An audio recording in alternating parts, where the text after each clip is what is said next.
La condamnation de Marine Le Pen, finalement, ne change rien. n'a pas véritablement changé. Elle n'a pas chuté, dégringolé. Au contraire, peut-être qu'elle s'est maintenue. Alors, elle peut tomber beaucoup plus bas, en effet. Mais sur les macronistes, il y a vraiment un immense paradoxe depuis qu'Emmanuel Macron est au pouvoir. C'est que vous avez d'un côté... le parti présidentiel ne gagne les élections que quand c'est Emmanuel Macron qui est on va dire en leadership, c'est-à-dire que ça a été le cas lors des élections européennes de 2019 déjà, ça a été le cas évidemment à la présidentielle 2017, les législatives, et la présidentielle de 2022. Lorsque les macronistes se présentent sans Emmanuel Macron en tant que chef de file, finalement, les scores sont catastrophiques. Les élections législatives de 2024, c'était Gabriel Attal qui était à la manœuvre, et les élections européennes de 2024 également, c'était Gabriel Attal aussi qui était à la manœuvre. Donc c'est un paradoxe aujourd'hui qu'on a, c'est que le parti présidentiel a besoin du président de la République pour gagner des élections, mais aujourd'hui le président de la République est le plus impopulaire de l'histoire de la Ve République, puisqu'il est tombé à 11 points dans un dernier baromètre, et là il est à 14 ou 15% d'opinion favorable. Donc il y a un véritable aujourd'hui enjeu pour ceux qui veulent incarner la suite du macronisme, la suite de l'histoire du macronisme, c'est comment vous faites le macronisme sans Emmanuel Macron. Et à ce stade aujourd'hui, ni Gabriel Attal ni Édouard Philippe n'ont trouvé la recette, puisqu'ils ne font que dégringoler. Un, dans les codes de confiance, mais deux, surtout, dans les intentions de vote. Alors, donc cet appel à la paix, c'est un...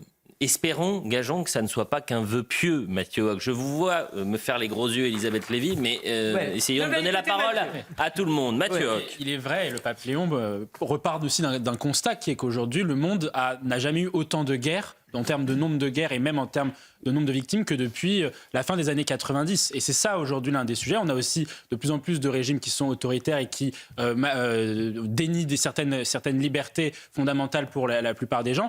Et puis vous avez donc de fait des discours, notamment dans notre monde occidental, qui sont de plus en plus belliqueux. On a aussi, alors le pape Léon n'en parle pas, mais il l'a dit de manière très juste, c'est que beaucoup de discours amènent des actes qui sont justement des actes inqualifiables. Notamment, par exemple, si vous prenez l'exemple de l'ultra-gauche, on a aujourd'hui l'ultra-gauche et l'extrême-gauche dans le monde occidental qui, par ces discours anti-police, par ces discours déconstructeurs, par ces discours, justement, on en parlait tout à l'heure, d'une certaine façon un peu totalitaire vis-à-vis de ceux qui ne pensent pas comme eux, a quand même donné lieu à un assassinat politique, l'assassinat de Charlie Kirk aux États-Unis. C'est ça aujourd'hui la véritable alerte, et je trouve que l'Église, en tout cas, il ne parle pas de ça spécifiquement, mais pour moi, c'est comme ça que je l'entends. L'Église ramène le véritable sujet qui est pour l'humanité, c'est la paix dans le monde et le fait que, justement, on puisse avoir une société qui soit davantage harmonieuse. Bon, je rappelle juste ce sondage qui avait été publié en 2024. Pour 92% des Français de confession juive, la France insoumise alimente l'antisémitisme sur notre sol.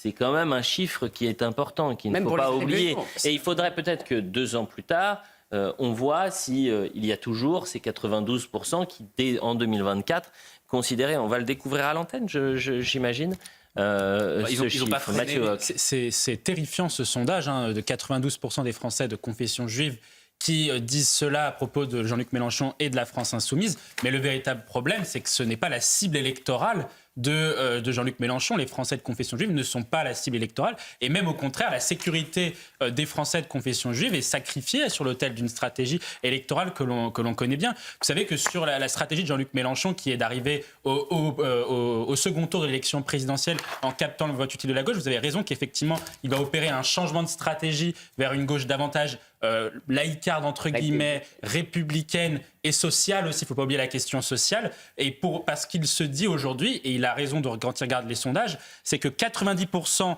de ses électeurs sont certains de voter pour Jean-Luc Mélenchon. Quand vous comparez à ses concurrents de la social-démocratie, on est en termes de certitude de vote entre 40 et 60%, si je vais de Gabriel Attal jusqu'à Raphaël Glucksmann. Donc c'est-à-dire qu'aujourd'hui, l'électeur de la social-démocratie ne sait pas aujourd'hui pour qui il va voter. Or, l'électeur de Jean-Luc Mélenchon sait pour qui il va voter. Donc, en faisant un revirement, il se dit j'ai déjà mon socle électoral qui est à 10-12, et ensuite, après, je vais pouvoir prendre les 10 points nécessaires, comme en 2017, comme en 2022, pour essayer d'aller au second tour.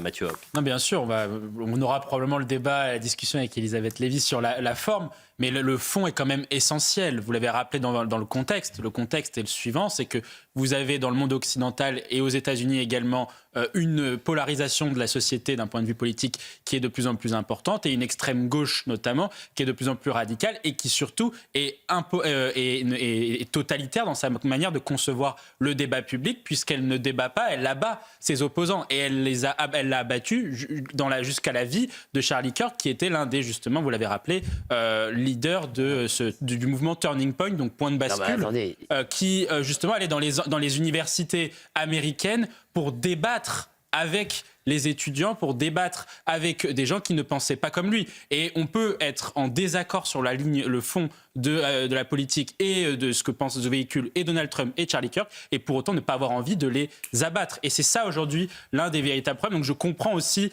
la forme, même si parce que le fond justement va dans ce propos. N'importe quoi, Trump.